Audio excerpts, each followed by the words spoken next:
Hello students, welcome to study Khazana. My name is Vikas Dhillon. आज ये हमारा 8th लेक्चर है। इस लेक्चर में हम इलेक्ट्रोस्टैटिक पोटेंशियल एनर्जी को रीड आउट करेंगे और इससे रिलेटेड कुछ न्यूमेरिकल्स करेंगे। ओके स्टूडेंट्स, तो स्टार्ट करते हैं।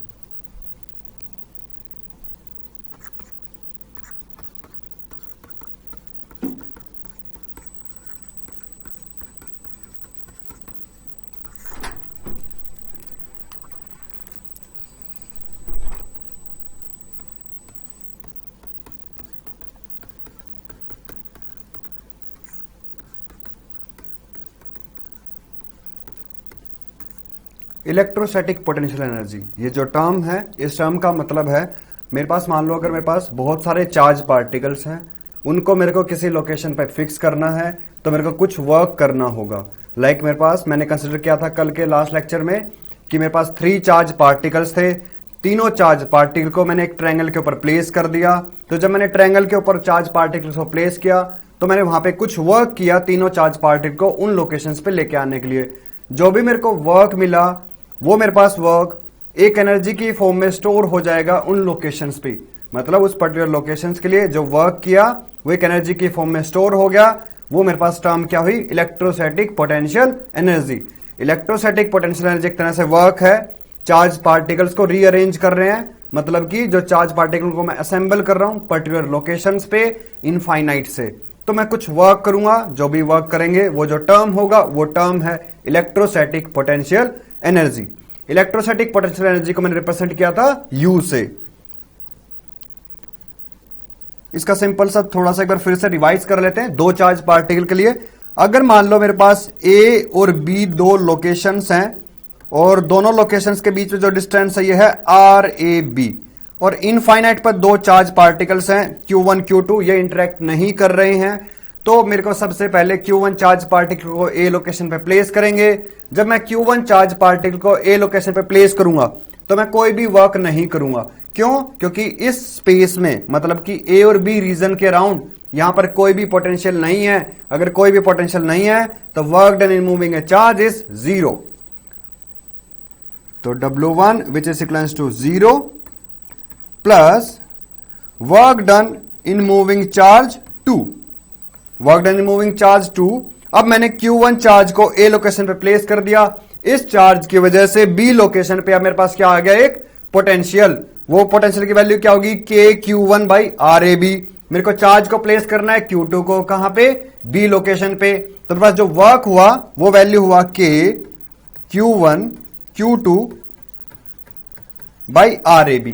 तो मेरे पास जो टोटल वर्क हुआ यहां पर वो क्या हुआ? KQ1 Q2 by RAB। तो ये वर्क हुआ मेरे पास U equals to K Q1 Q2 by RAB। ये वर्क एक एनर्जी की फॉर्म में स्टोर हो गया इन लोकेशंस पे। जो ये वर्क स्टोर हो गया ये मेरे पास हुआ इलेक्ट्रोस्टैटिक पोटेंशियल एनर्जी। इसको मैंने सिंबल U से रिप्रेजेंट कर लिया। ये एक तरह से वर्क है, तो इसकी जो मेरे पास यूनिट होगी वो क्या होगी? जूल। और जो इलेक्ट्रोस्टैटिक पोटेंशियल है उसका ऐसा यूनिट क्या होगा मेरे पास? जूल पर कूलम। क्योंकि इलेक्ट्रोस्टैटिक पोटेंशियल क्या था?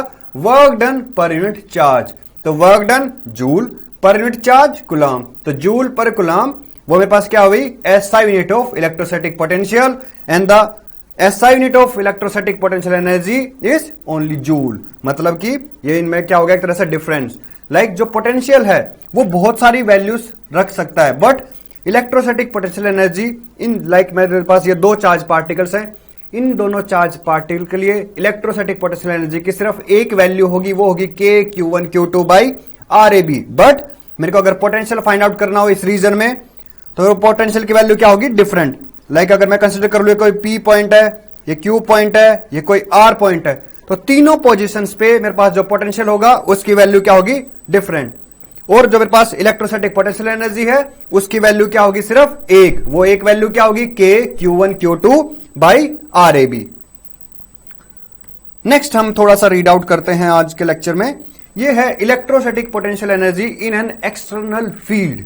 मतलब कि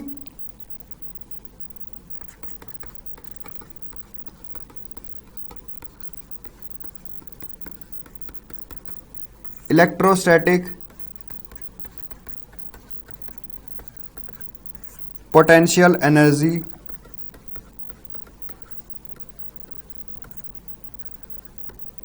in an external field.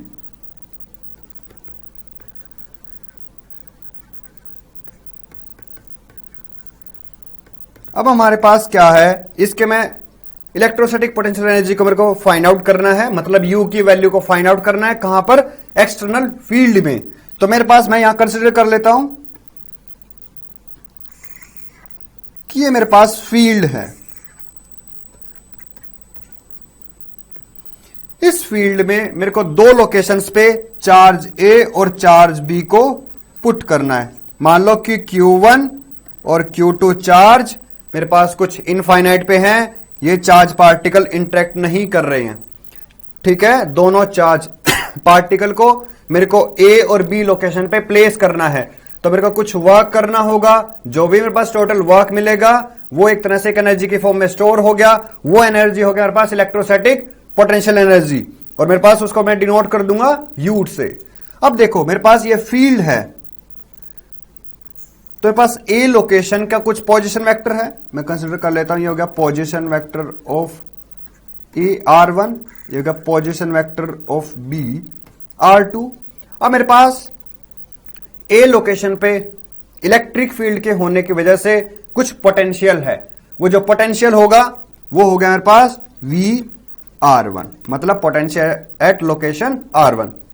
Next B point पे पोटेंशियल VR2, मतलब potential at B point is VR2। अब मेरे को क्या करना है, Q1 चार्ज जो कि इनफाइनाइट पे है, इस चार्ज को ए लोकेशन पे प्लेस करना है, तो मेरे को कुछ वर्क करना होगा क्योंकि ए पॉइंट पर अब ऑलरेडी कुछ, मतलब कि वहां पे पोटेंशियल है, तो मेरे को कुछ वर्क करना होगा, वो वर्क फाइंड आउट करते हैं। तो W1 हुआ work done in moving charge Q1 from infinite to that particular location A। तो मेरे पास इस लोकेशन पे मेरे को चार्ज पार्टिकल को प्लेस करना है, तो वर्क डन क्या हो गया, Q1 इंटू VR1। अब मेरे को फाइंड आउट करना है work done for second charge particle, तो बी लोकेशन पे एक तो पोटेंशियल है ड्यू टू इलेक्ट्रिक फील्ड। कौन सा फील्ड, इलेक्ट्रिक फील्ड। ये कैसा फील्ड है, एक्सटर्नल, ठीक है। इसकी वजह से बी लोकेशन पे एक पोटेंशियल है, साथ में जो ए लोकेशन है वहां पर मेरे पास फर्स्ट चार्ज पार्टिकल को मैंने प्लेस कर रखा है, उस चार्ज पार्टिकल से भी बी लोकेशन पर एक फील्ड होगा। कैसे, हमारे पास था ना electrostatic potential V equals to K Q by are, तो यहां पर के क्यू क्या हो गया, Q1 बाई आर क्या हो गया, distance between A and B, which is equals to K Q1 by RAB। ये तो हो गया potential due to first charge, मतलब जो चार्ज मैंने प्लेस कर रखा है ए लोकेशन पे, उससे जो लोकेशन बी पे ये पोटेंशियल, साथ में इलेक्ट्रिक फील्ड की वजह से भी बी पॉइंट पर एक पोटेंशियल है, वो मेरे पास क्या हो गया, VR2। तो work done in moving charge Q2 from infinite to that particular location B is equals to Q2 into VR2, ठीक है, plus K Q1 by RAB। ये के Q1 बाई RAB, ये जो टर्म है यहां पे, ये टर्म हो गया potential created at location B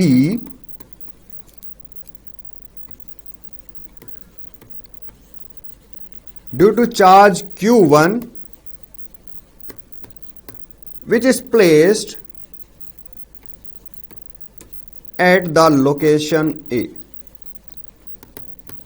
और जो टोटल वर्क डन है W1 प्लस W2, ये एक एनर्जी की फॉर्म में स्टोर हो जाएगा, और जो ये एनर्जी होगी, ये एनर्जी होगी मेरे पास इलेक्ट्रोस्टैटिक पोटेंशियल एनर्जी। तो मेरे पास इलेक्ट्रोस्टैटिक पोटेंशियल एनर्जी को मैं कैसे डिफाइन करूंगा यहां पर, which is equals to work done for first plus work done for second, और जो भी वैल्यू मिलेगा मेरे पास वो क्या होगी मेरे पास यहां पर electrostatic potential energy for this system. तो मेरे पास यहां पर electrostatic potential energy which is equals to W1 plus W2 which is equals to Q1 VR1 plus Q2 VR2 plus K Q1 Q2 by RAB। ये three terms, individual terms, इनसे मेरे को जो भी वैल्यूज प्लेस कर दूंगा मैं यहां पर, अगर मान लो देखो इलेक्ट्रिक फील्ड गिवन है, ठीक है, और मेरे को अगर फाइंड आउट करना है पोटेंशियल, तो देखो मैं पोटेंशियल कैसे फाइंड आउट करूंगा वहां पे। अगर मान लो हमारे पास इलेक्ट्रिक फील्ड की वैल्यू गिवन है, हम कंसिडर कर लेते हैं कि इलेक्ट्रिक फील्ड गिवन है के बाई आर स्क्वायर, ये कुछ के कोई कांस्टेंट है और बाई आर स्क्वायर, मतलब ऐसी टर्म में लाइक जो डिस्टेंस है आर, इसके अकॉर्डिंग मतलब कि जो पोटेंशियल है, सॉरी जो इलेक्ट्रिक फील्ड है उसकी वैल्यू ऐसे ऐसे डिक्रीज कर रहा है, क्योंकि ये वैल्यू क्या होगा मेरे पास इनवर्सली प्रोपोर्शनल। अब मेरे को फाइंड आउट करना है पोटेंशियल, तो मैं पोटेंशियल कैसे फाइंड आउट करूंगा। लास्ट लेक्चर में हमने रीड आउट किया था कि electric field is equals to minus of gradient, मेरे पास पोटेंशियल ग्रेडियंट, मतलब electric field is equals to minus of potential gradient, मतलब पोटेंशियल ग्रेडियंट क्या, E equals to minus dV by dr।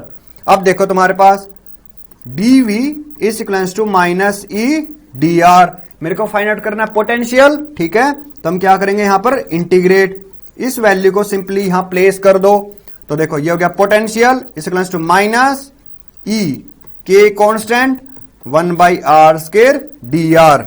अब देखो 1 बाई आर स्क्वायर dr, ये value क्या मेरे पास minus K minus of 1 by are, तो which is equals to K by are, तो पास ये क्या हो गया पोटेंशियल, ठीक है, और ये किस लोकेशन पे, जो भी लोकेशन लाइक R1 है उसके लिए पुट कर दो, R2 है उसके लिए पुट कर दो, ये आर्बिट्री किसी भी लोकेशन के लिए पोटेंशियल।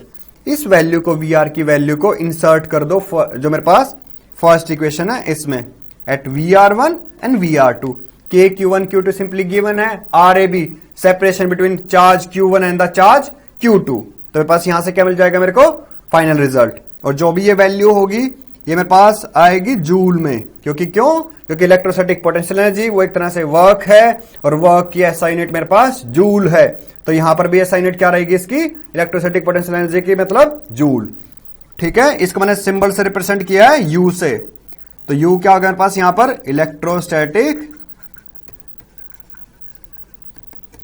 Potential energy. ये बहुत ही इंपॉर्टेंट टॉपिक है यहां पर इलेक्ट्रोस्टैटिक पोटेंशियल एनर्जी, जनरली इसके राउंड है ना न्यूमेरिकल्स होते हैं पेपर में, इस टॉपिक को ना जरूर लाइक मैं एक दो न्यूमेरिकल्स यहां पे कराऊंगा, इन न्यूमेरिकल्स को ना स्टेप वाइज फॉलो करें। लाइक मेरे पास एक क्वेश्चन है, 4 charge particles, 4 charge particles are placed on the corner, 4 charge particles are placed on the corner of a square, 4 charge particles are placed on the corner of a square having side length L।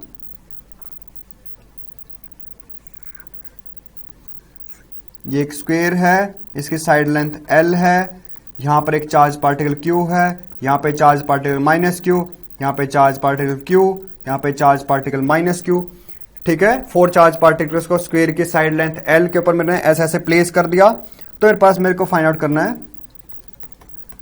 Find out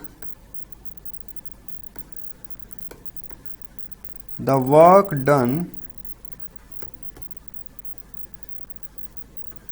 in assembling these charges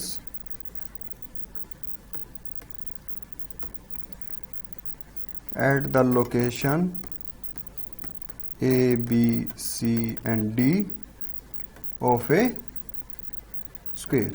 ये location A, ये location B, ये location C, ये location D। ध्यान से देखना students, ये question है ना बहुत इंपॉर्टेंट है लाइक इस कंसेप्ट को रीड समझने के लिए। तो मेरे पास 4 चार्ज पार्टिकल्स हैं, Q माइनस Q और माइनस Q, ये मैंने प्लेस कर दिया मतलब एक तरह से एक स्क्वायर के ऊपर। अब मेरे को यहां पर फाइंड आउट करना है, साइड लेंथ L गिवन है, और मेरे को फाइंड आउट करना है यहां पर वर्क डन की, मतलब इन चार्ज पार्टिकल्स को इन लोकेशन पे जो प्लेस करूंगा तो मेरे को जो वर्क डन होगा मेरे को उस वर्क की वैल्यू फाइंड आउट करना है। तो इसको कैसे फाइंड आउट करेंगे? अज्यूम कर लेता हूं कि चारों चार्ज पार्टिकल इनफाइनाइट पे हैं और इंटरेक्ट नहीं कर रहे। तो जो ABCD जो स्क्वायर है मेरे पास,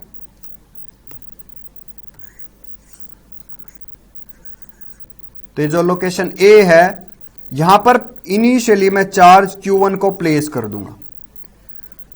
कोई भी B, C, D और A लोकेशन पर कोई भी पोटेंशियल नहीं है, ना ही तो एक्सटर्नल इलेक्ट्रिक फील्ड है, तो A लोकेशन पर कोई भी पोटेंशियल है ही नहीं।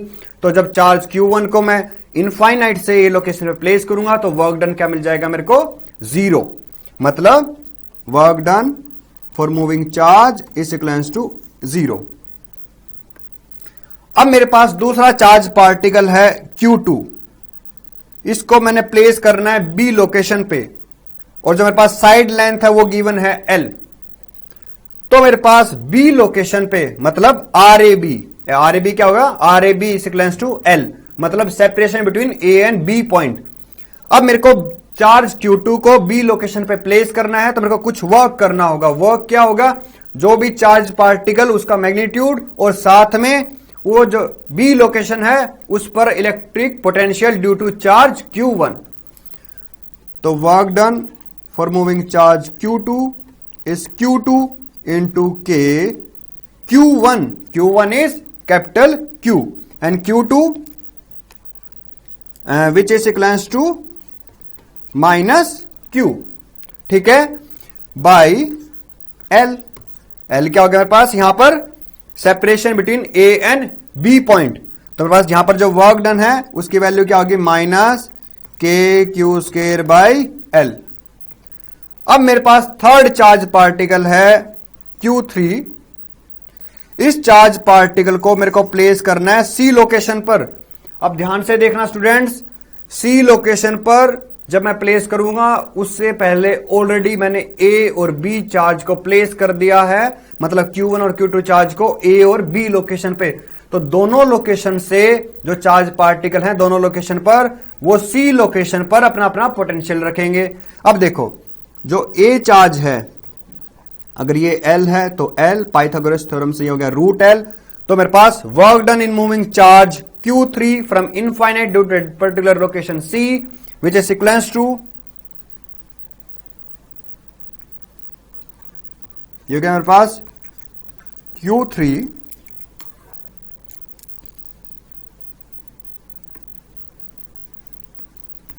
Q3 और मेरे पास Q3 क्या है? Plus Q charge. अब मेरे पास जो पोटेंशियल है, देखो स्टूडेंट्स, वो मेरे पास किस किस से है? A चार्ज से भी। A चार्ज से जो पोटेंशियल होगा वो क्या होगा? KQ by √2L plus K minus Q by L।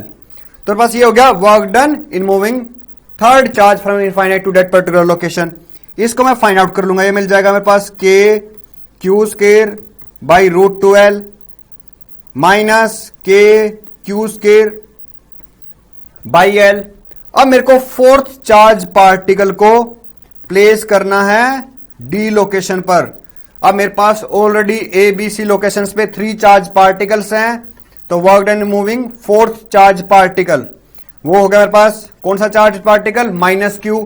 उसको मैं मूव करूंगा from infinite to that particular location. तो मेरे पास potential due to first KQ by L, potential due to charge Q2, जो मेरे पास चार्ज Q2 है वो क्या है? Minus Q charge. तो मेरे पास हो जाएगा K minus Q by √2L plus जो C लोकेशन पे एक चार्ज पार्टिकल है, वो कौन सा चार्ज पार्टिकल है? Plus Q। तो उससे मेरे पास D लोकेशन पे पोटेंशियल KQ बाई L। तो मेरे पास ये हो गया work done for moving charge particle 4। अब देखो मेरे पास यहां पर जो टर्म्स हैं लाइक 1 2 3 4 5 6, ये जो मेरे पास 6 टर्म्स हैं, और इसको भी मैं सिंप्लीफाई कर लेता हूं। Work done for moving 4 charge particle, ये मेरे को मिल जाएगा minus KQ square by L positive KQ square by √2L minus KQ square by L। अब मेरे पास यहां पर टोटल 6 टर्म्स हैं। जो वर्क डन फॉर फर्स्ट है वो मेरे पास क्या है? 0। ये जो टोटल वर्क डन हुआ ये एक तरह से एक एनर्जी की फॉर्म में स्टोर हो गया।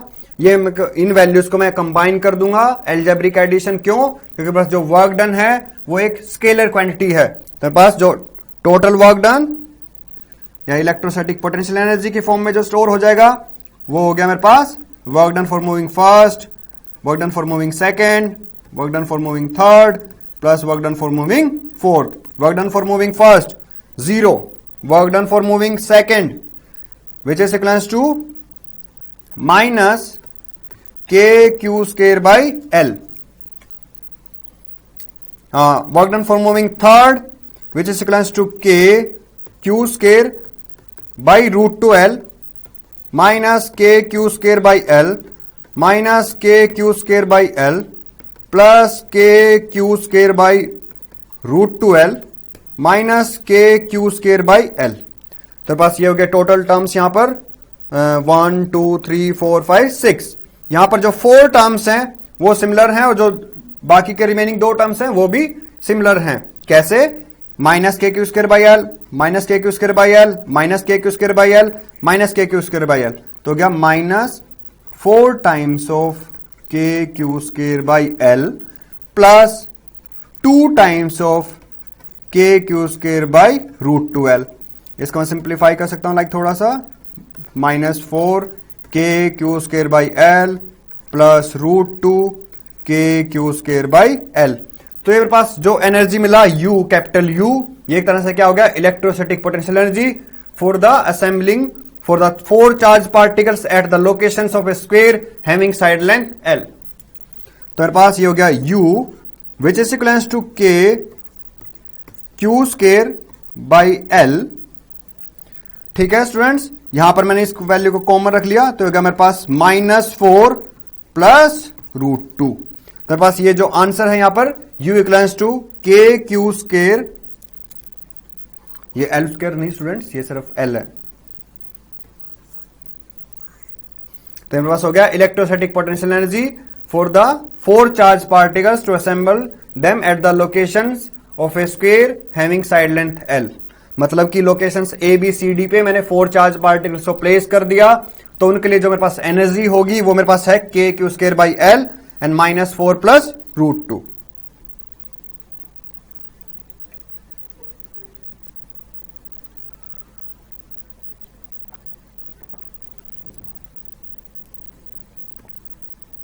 ओके स्टूडेंट्स, ये था मेरे पास मतलब इलेक्ट्रोस्टैटिक पोटेंशियल एनर्जी। मतलब कि मेरे पास यहां पर क्या था, मेरे पास 4 चार्ज पार्टिकल्स हैं। ठीक है, ये जरूरी नहीं है 4 हो, ये 3 भी चार्ज पार्टिकल्स हो सकते हैं। इस चैप्टर के एंड में मैं 1-2 क्वेश्चन और कराऊंगा इनसे रिलेटेड, क्योंकि ये इंपॉर्टेंट टॉपिक है।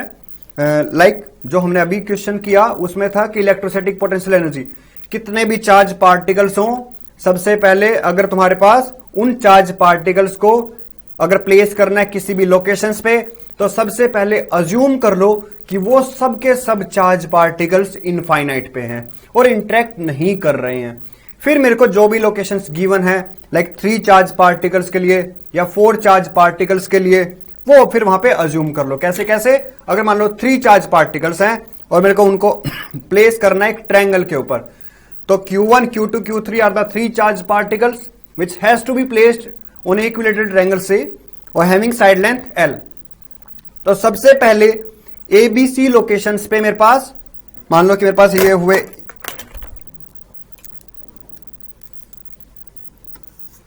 Equilateral triangle ABC locations. ए लोकेशन पे पहले चार्ज प्लेस करेंगे Q1, बट ऑलरेडी इस रीजन में कोई भी पोटेंशियल नहीं है, तो मेरे पास यहां पर जो इलेक्ट्रोस्टैटिक पोटेंशियल एनर्जी जो मैं कैलकुलेट करूंगा उसके लिए जो फर्स्ट टर्म होगी W1 वो क्या हो जाएगी 0, क्योंकि मेरे पास यहां पर पोटेंशियल क्या है 0। फिर जब मैं चार्ज Q2 को प्लेस करूंगा तो ऑलरेडी इस रीजन में ए लोकेशन पे एक चार्ज पार्टिकल है जिसका कुछ पोटेंशियल होगा एट लोकेशन B, तो उसकी वजह से मेरे पास work done 2 is equals to work done is equals to Q2 into potential created by first charge particle. ठीक है, ये टर्म हो गया W2। अब मेरे पास ऑलरेडी इस रीजन में 2 चार्ज पार्टिकल हैं at the location A and at the location B which are producing their electrostatic potential at the location C। वो मेरे पास जो वैल्यू होगी लोकेशन C पर वो पोटेंशियल मैं फाइंड आउट कर सकता हूं individually. Electrostatic potential scalar quantity है, एल्जेब्रिक एडिशन कर दो, which is equals to potential at C is equals to potential due to first charge plus potential due to second charge, ये हो गया नेट पोटेंशियल। इस पोटेंशियल को तुम multiply कर दो चार्ज Q3 से, तो मेरे पास क्या मिल जाएगा मेरे को यहां पर नेट वर्क डन। ठीक है, जो ये नेट वर्क डन है ये एक एनर्जी की फॉर्म में स्टोर हो जाएगा, वो एनर्जी होगी मेरे पास इलेक्ट्रोस्टैटिक पोटेंशियल एनर्जी। तो U is equals to W1 plus W2 plus W3, और इसकी जो भी SI यूनिट होगी वो तुम्हारे पास होगा जूल में।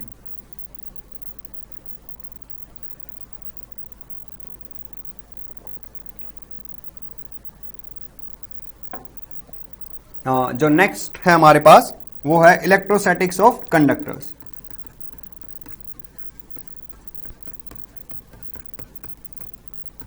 Electrostatics of conductors.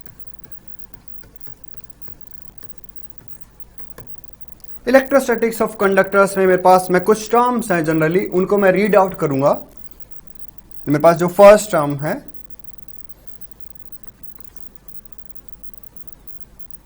ये टर्म कुछ ऐसे है मेरे पास, inside a conductor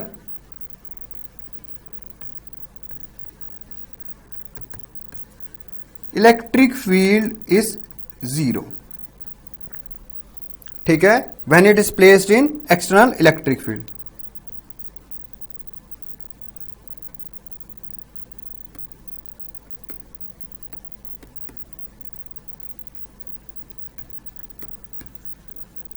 when it is placed in external electric field। देखो स्टूडेंट्स, यहां पर मेरे पास क्या हुआ कि एक कंडक्टर है, उसको मेरे को प्लेस करना है इलेक्ट्रिक फील्ड में। तो मैं अज्यूम कर लेता हूं मेरे पास ये फील्ड है और ये एक कंडक्टर है, इसको मैंने प्लेस कर दिया। इस कंडक्टर में फ्री इलेक्ट्रॉन्स हैं और यहां पर एक एक्सटर्नल इलेक्ट्रिक फील्ड है ऑलरेडी। मैंने अभी अज्यूम कर लेते हैं इस कंडक्टर को प्लेस नहीं किया है, तो मेरे पास यहां पर ये हो गया फील्ड।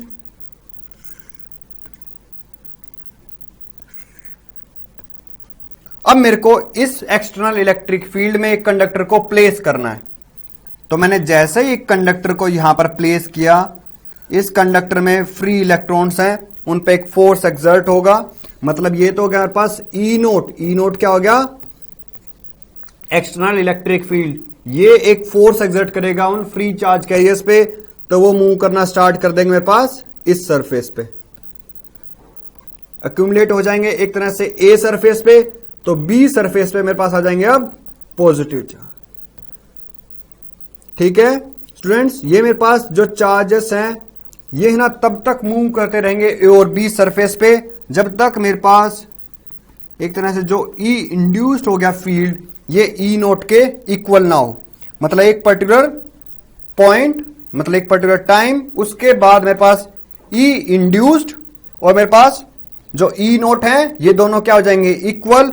उस केस में मेरे पास क्या होगा, जो मेरे पास इलेक्ट्रिक फील्ड इनसाइड है, इलेक्ट्रिक फील्ड मेरे पास वेक्टर क्वांटिटी, अगर मेरे पास एक ई नोट इस डायरेक्शन में है इलेक्ट्रिक फील्ड एक्सटर्नल, तो जो ई इंड्यूस हो गया वो इसके ऑपोजिट है, और ये क्या कर देंगे अब कैंसिल आउट। तो पास जो नेट इलेक्ट्रिक फील्ड हो गया कंडक्टर में वो क्या हो गया 0। तो पास ये भी एक इलेक्ट्रोस्टैटिक कंडक्टर्स में फर्स्ट प्रॉपर्टी।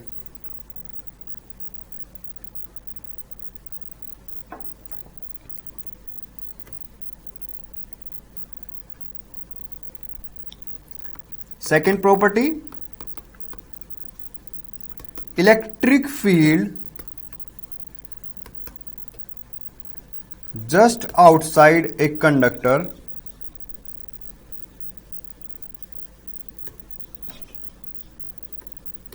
is perpendicular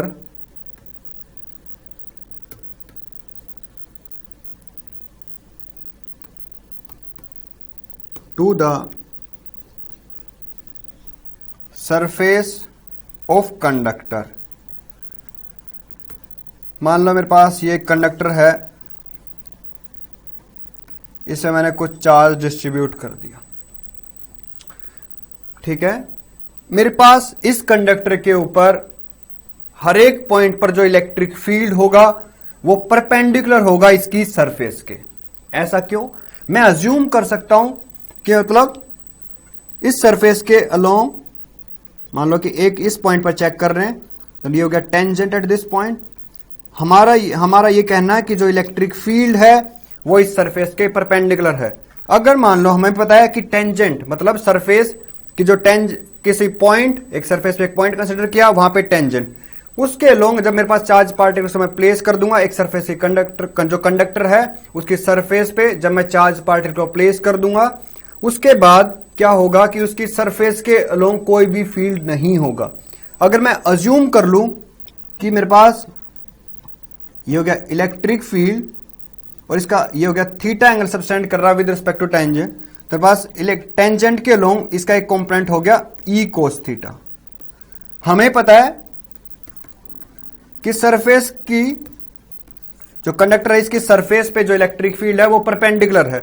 हम अज्यूम कर लेते हैं ई कोस थीटा एक कंपोनेंट है अलोंग द टेंजेंट, बट हमें पता है टेंजेंट के अलोंग इलेक्ट्रिक फील्ड नहीं है, मतलब कि ई कोस थीटा इक्वल टू 0। उस पर्टिकुलर पॉइंट पर इलेक्ट्रिक फील्ड का वैल्यू तो 0 हो नहीं सकता, मतलब ई डज नॉट इक्वल टू 0, तो कोई ना कोई दूसरी टर्म को 0 होना होगा, और दूसरी टर्म क्या है? Cos theta, which is equals to 0।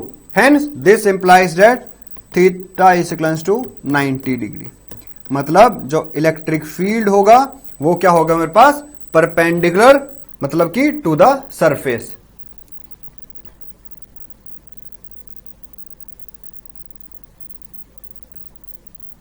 Next,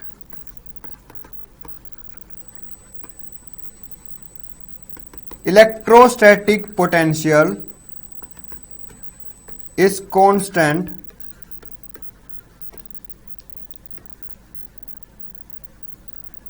throughout the volume of a conductor having the same value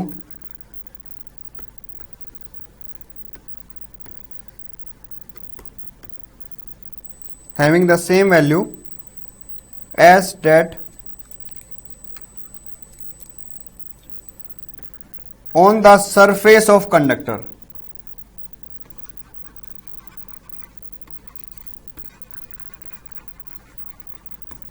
ये कैसे हमारे पास? अगर मान लो मेरे पास ये कोई कंडक्टर है, इसके ऊपर मैं चार्ज डिस्ट्रीब्यूट करूं तो चार्ज रिसाइड करेगा इसके आउटर सरफेस पे।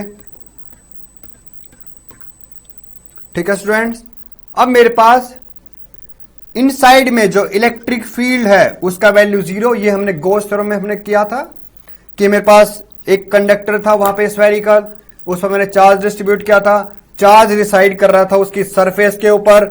इनसाइड में जब मैंने गॉसियन सरफेस को like small r less than capital R, जब वो वैल्यू किया था एक थर्ड केस, उस समय पास क्या आया था? इनसाइड में कोई भी चार्ज नहीं है। अगर चार्ज नहीं है तो इलेक्ट्रिक फील्ड की वैल्यू क्या है वहां पे? 0।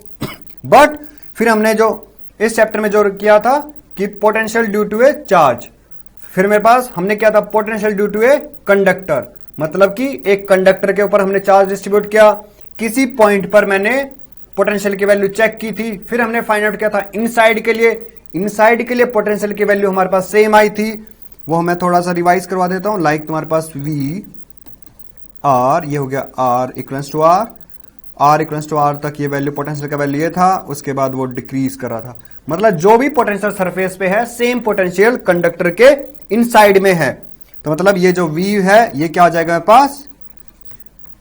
कांस्टेंट। इसको हम ऐसे भी चेक कर सकते हैं, E equals to minus dV by d r. Electric field is negative of potential gradient. यहां पर इलेक्ट्रिक फील्ड का value 0, which means D by d r, और किसी ना किसी वैल्यू को कांस्टेंट होगी। वो वैल्यू कांस्टेंट क्या है यहां पे? V। तो मेरे पास V क्या मिल गया? ये constant. Next,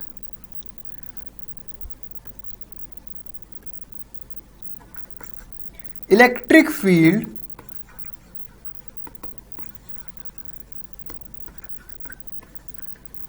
at the surface of a conductor is sigma by epsilon naught n cap, where n cap is the unit vector in the direction of electric field. मेरे पास कोई एक कंडक्टर है, उसकी सरफेस पे जो इलेक्ट्रिक फील्ड है उसकी value होगी sigma by epsilon naught n cap. Sigma by epsilon naught magnitude, n cap direction. तो मेरे को चेक करना है, मेरे पास ये कोई एक कंडक्टर है और मेरे को यहां पर इलेक्ट्रिक फील्ड का वैल्यू कैलकुलेट करना है.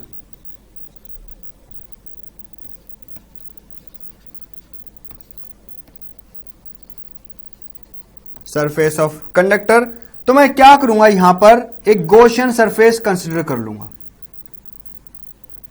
सिलेंड्रिकल गॉसियन सरफेस मैंने कंसीडर कर लिया, और जो ये पार्ट है गॉसियन सरफेस का, जो फर्स्ट पार्ट, ये इनसाइड में है कंडक्टर के, और जो कर्व्ड पार्ट है ये मेरे पास सेकंड पार्ट है. मेरे पास हो गया थर्ड पार्ट.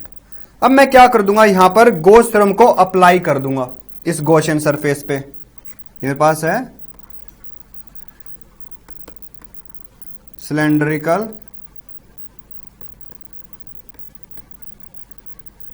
Gaussian surface. तो इस सिलेंड्रिकल गॉसियन सरफेस पे मैं अप्लाई कर दूंगा यहां पर, मतलब कि सिलेंड्रिकल गॉसियन सरफेस, और यहां पर मैं अप्लाई कर दूंगा गॉस थ्योरम को. तो अप्लाई गॉस थ्योरम, तो वो मेरे पास है electric flux is E dot d s which is equals to Q net by epsilon naught. और सरफेस चार्ज डेंसिटी में यहां पे कंसिडर कर लेता हूं इस कंडक्टर पे सिग्मा, और जो ये है मेरे पास, ये जो एरिया वो मेरे पास है ए, और मैं कंसिडर कर लेता हूं इसने चार्ज इनक्लोज किया हुआ है क्यू इस गॉसियन सरफेस ने. तो मेरे पास यहां पर अब मेरे को चेक करना है इस पर्टिकुलर सरफेस पे जो इलेक्ट्रिक फील्ड है वो उसकी वैल्यू होगी sigma by epsilon naught n cap. तो इस वैल्यू को मैं डिवाइड कर लूंगा 3 पार्ट्स में, E d s for first, E d s for second and E d s for third, which is equals to Q net by epsilon naught. Q net enclose क्या है Q, हमें पता है sigma, which is equals to Q by A, hence Q is equals to sigma into A by epsilon naught. First surface electric field 0 inside में 0. Second surface electric field और area vector perpendicular 0. Third surface यहां पर A dot B, A B cos theta cos 0 equals to 1. ठीक है, electric field constant, integration of ds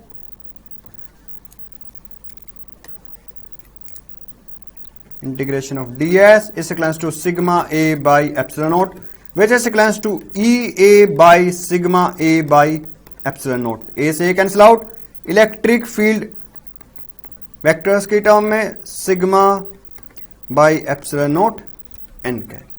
ठीक है, तो मेरे पास ये हो गया electric field at the surface of conductor. ये क्वेश्चन में भी 2 मार्क्स में पूछ सकते हैं.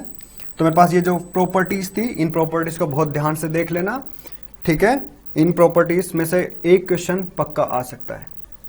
उसके बाद अभी करते हैं हम नेक्स्ट इलेक्ट्रोस्टैटिक शील्डिंग.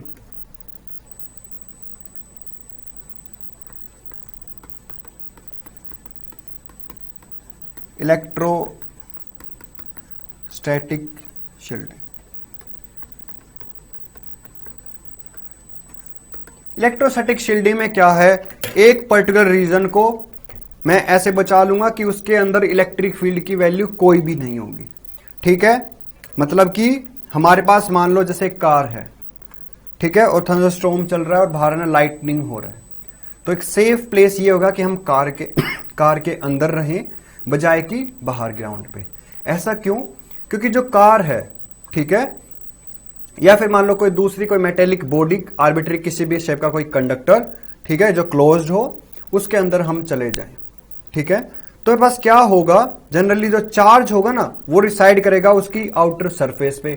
इनसाइड में हमने फाइंड आउट किया था, देखो फर्स्ट पॉइंट में इलेक्ट्रिक फील्ड की वैल्यू 0, तो मेरे पास जो इलेक्ट्रिक फील्ड की वैल्यू 0 इनसाइड, तो मतलब हम क्या हो गए इनसाइड में शेप, ठीक है। तो इनसाइड में हम सेफ हो गए। लाइक मेरे पास कि जो इलेक्ट्रिक फील्ड है वो सिर्फ लाई करेगा आउटसाइड, क्यों? क्योंकि चार्ज की वैल्यू सिर्फ लाई करेगी आउटसाइड, जो भी सरफेस है कंडक्टर का उसके ऊपर चार्ज लाई करेगा, इनसाइड में कोई भी चार्ज नहीं होगा।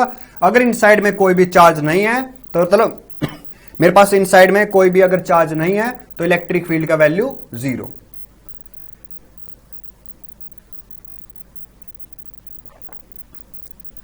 नेक्स्ट इसमें देखते हैं कि मेरे पास ये कोई एक मेटेलिक कंडक्टर है और यहां पर कोई एक चार्ज पार्टिकल है, ठीक है।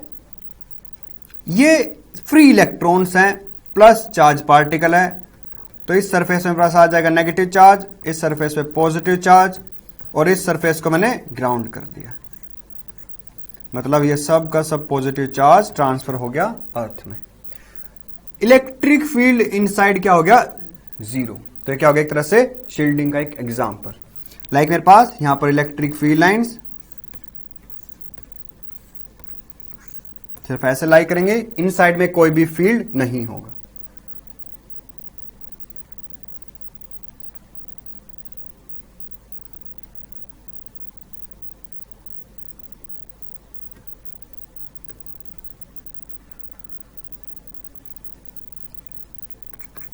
नेक्स्ट टॉपिक हम स्टार्ट करते हैं कैपेसिटेंस ऑफ कैपेसिटर।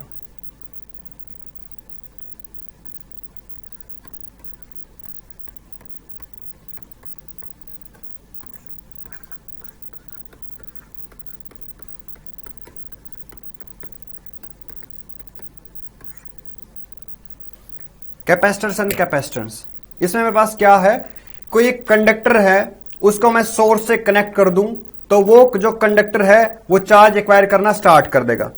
तो वो कंडक्टर तब तक चार्ज एक्वायर करता रहेगा जब तक उस कंडक्टर का पोटेंशियल उस सोर्स के इक्वल ना हो जाए, ठीक है। तो मेरे पास ये क्या हो गया एक तरह से कंडक्टर ने, जब वो कंडक्टर है, ठीक है। अब सेम ऐसे ही मेरे पास हम क्या करेंगे, दो कंडक्टर्स लेंगे, एक पे आ जाएगा पॉजिटिव चार्ज, एक पे आ जाएगा नेगेटिव चार्ज, तो मेरे पास जो कॉम्बिनेशन ऑफ दो प्लेट्स हो गया, ये मेरे पास क्या हो गया कैपेसिटर्स, ठीक है। नेक्स्ट मेरे पास टर्म है कैपेसिटेंस, ठीक है। इस कैपेसिटेंस टर्म को मैं कैसे डिफाइन करूंगा, कोई एक कंडक्टर है उसके बाद मेरे पास क्या आ गया चार्ज, ठीक है। तो charge per unit potential is defined as the capacitance of that capacitor या कैपेसिटेंस ऑफ दैट कंडक्टर, ठीक है। तो इसको मैं थोड़ा सा यहां पे एक्सप्लेन करता हूं।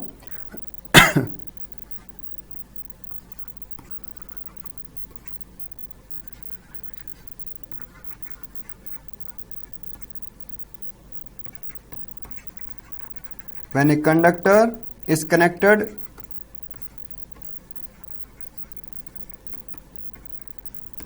to a potential,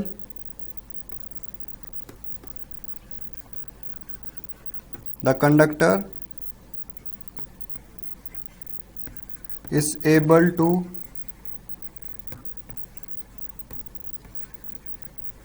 acquire the charge till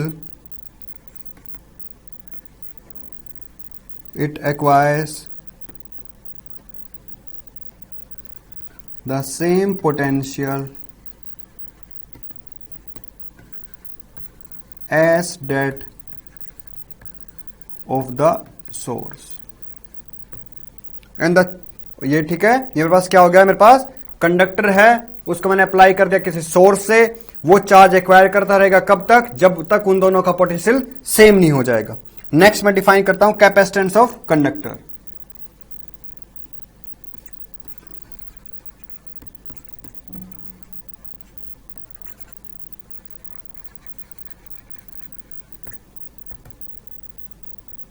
ये मेरे पास हो गया द चार्ज स्टोर्ड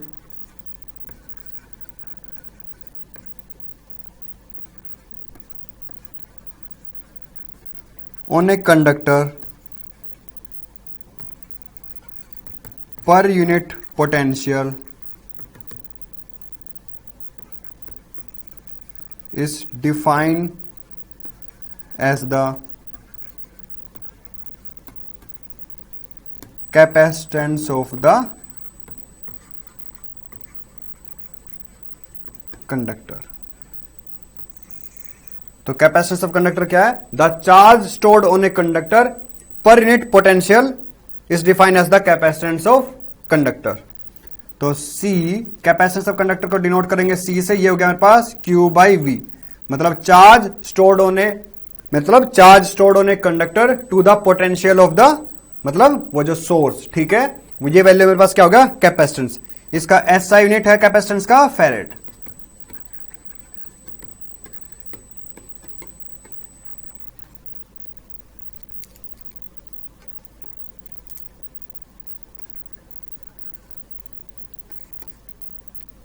ठीक है, तो पास ये क्या हो गया? एक कैपेसिटर। अब हम देखते हैं parallel plate capacitor.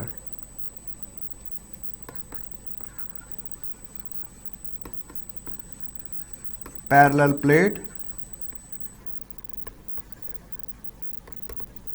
Capacitor. Parallel plate capacitor में जनरली मेरे पास क्या है? दो प्लेट्स हैं, एक प्लेट पे पॉजिटिव चार्ज है, इसकी सरफेस चार्ज डेंसिटी पॉजिटिव है, दूसरी प्लेट पे नेगेटिव चार्ज है, इसकी surface charge density minus sigma, एक की प्लस सिग्मा, एक का माइनस सिग्मा। इन दोनों प्लेट्स को के पास जो एरिया है वो मैं A कंसिडर कर लेता हूं और दोनों प्लेट को मैं कुछ सेपरेशन D पे प्लेस कर देता हूं। तो मेरे पास यहां पर क्या होगा कि जो, और इनको मैं कनेक्ट कर दूंगा किसी सोर्स के थ्रू, मतलब किसी बैटरी के थ्रू। तो मतलब क्या होगा? एक प्लेट पे तो चार्ज आ जाएगा पॉजिटिव, एक प्लेट पे चार्ज आ जाएगा नेगेटिव। तो इनके बीच में एक तरह से एक एनर्जी होगी, मतलब इलेक्ट्रिक फील्ड लाइंस, और एक तरह से यहां पर एक एनर्जी स्टोर हो जाएगी, वो होगी मेरे पास इलेक्ट्रिक फील्ड एनर्जी। ठीक है, तो इसको हम बाद में पढ़ेंगे फील्ड एनर्जी को, बट सबसे पहले हम पढ़ते हैं पैरेलल प्लेट कैपेसिटर। इसमें मतलब मेरे पास क्या है कि जो हमने गॉस थ्योरम में एक डेरिवेशन किया था, प्लेट के लिए सरफेस चार्ज डेंसिटी अगर पॉजिटिव है, नेगेटिव भी कर सकते हैं। ठीक है, तो मेरे पास दो प्लेट्स हैं, उनको मैंने पैरेलली प्लेस कर दिया। Area of each plate is A, separation between those two plates is small d।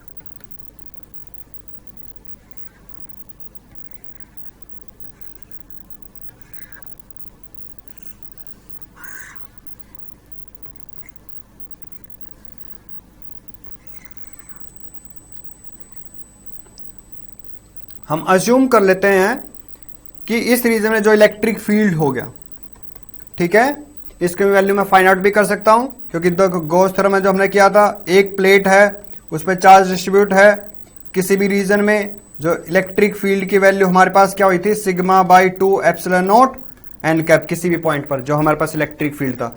Same ऐसे यहां पर दो प्लेट्स हैं, एक पॉजिटिव सरफेस चार्ज डेंसिटी, एक नेगेटिव सरफेस चार्ज डेंसिटी। तो बस जो इलेक्ट्रिक फील्ड का वैल्यू होगा पॉजिटिव प्लेट से sigma by 2 epsilon naught towards plus i cap, electric field due to minus sigma plate, sigma by 2 epsilon naught towards plus i cap. दोनों electric field का addition कर देंगे, net electric field होगा towards x axis और towards I cap, मतलब unit vector. आई जो cap है वो क्या होगा मेरे पास यहां पर? यूनिट वेक्टर, वो डायरेक्शन डिफाइन कर रहा है इलेक्ट्रिक फील्ड का। अब मेरे पास दो प्लेट्स हैं, सेपरेशन दोनों प्लेट्स में कुछ D है, E हो गया electric field in between the regions, A हो गया एरिया ऑफ ईच प्लेट। तो इन टर्म्स को मैं डिफाइन कर देता हूं यहां पे,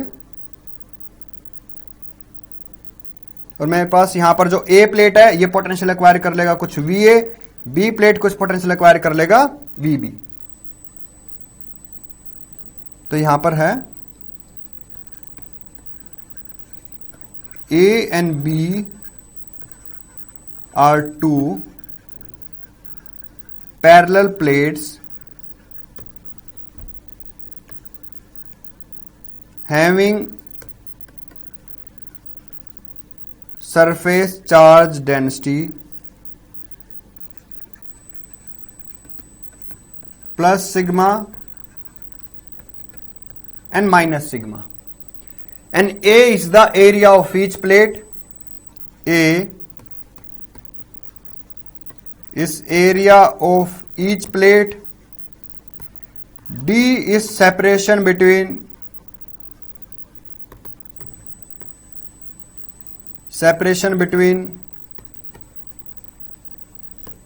two plates.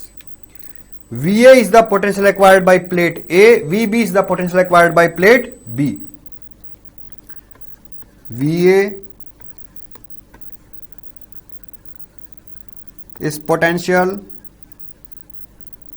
acquired by plate A and VB is potential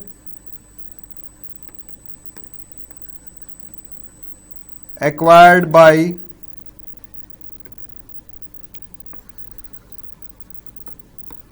plate B.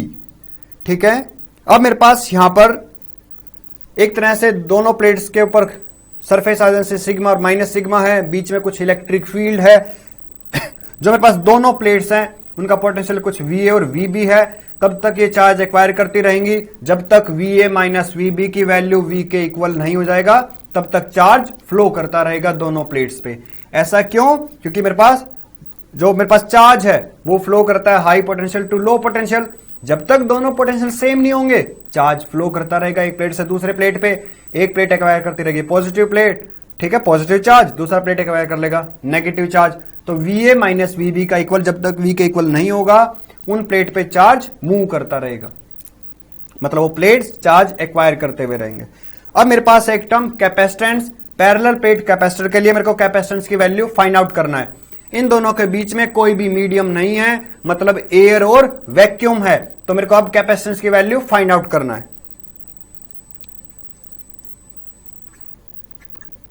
Capacitance को मैं डिफाइन किया था Q बाई V. यहां पर जो मेरे पास कैपेसिटेंस है वो क्या, Q by VA minus VB and VA minus VB is equals to V.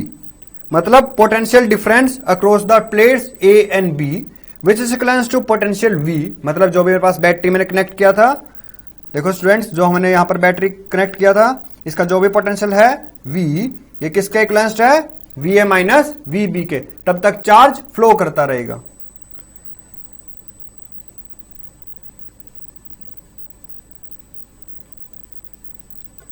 VA minus VB is potential difference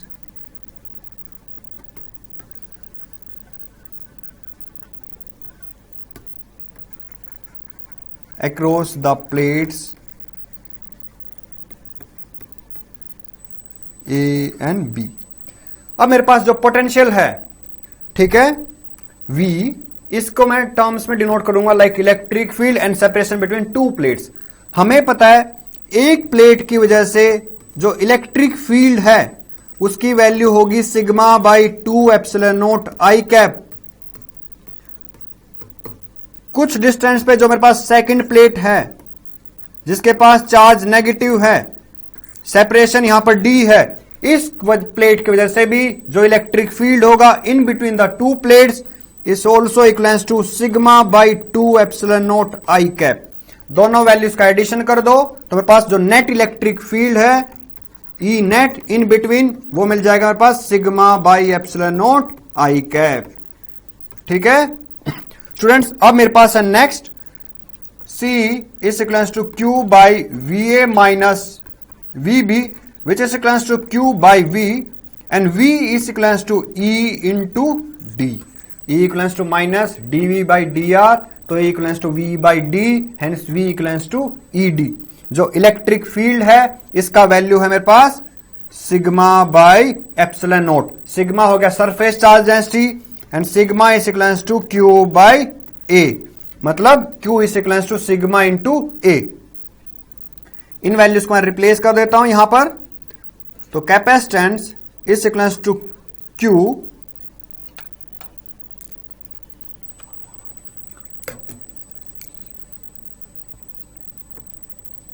तो capacitance is equals to sigma into A by V E into D, and E equals to sigma by epsilon naught into D.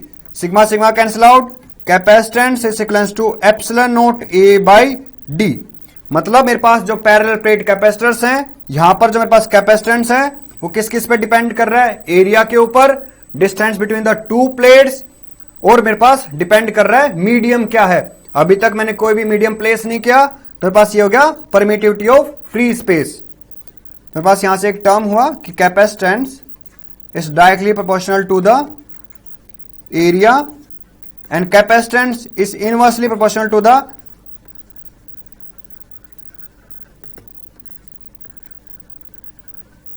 Separation between two plates A and B. बस students ये क्या हो मेरे पास यहां पर? Capacitance. मतलब जो कैपेसिटेंस है इसकी वैल्यू क्या है मेरे पास? Directly proportional to the area and inversely proportional to the D. Okay students, आज के लेक्चर को हम यहीं पे ओवर करते हैं. नेक्स्ट लेक्चर में हम energy stored in capacitor and capacitor related कुछ न्यूमेरिकल्स करेंगे. Okay students.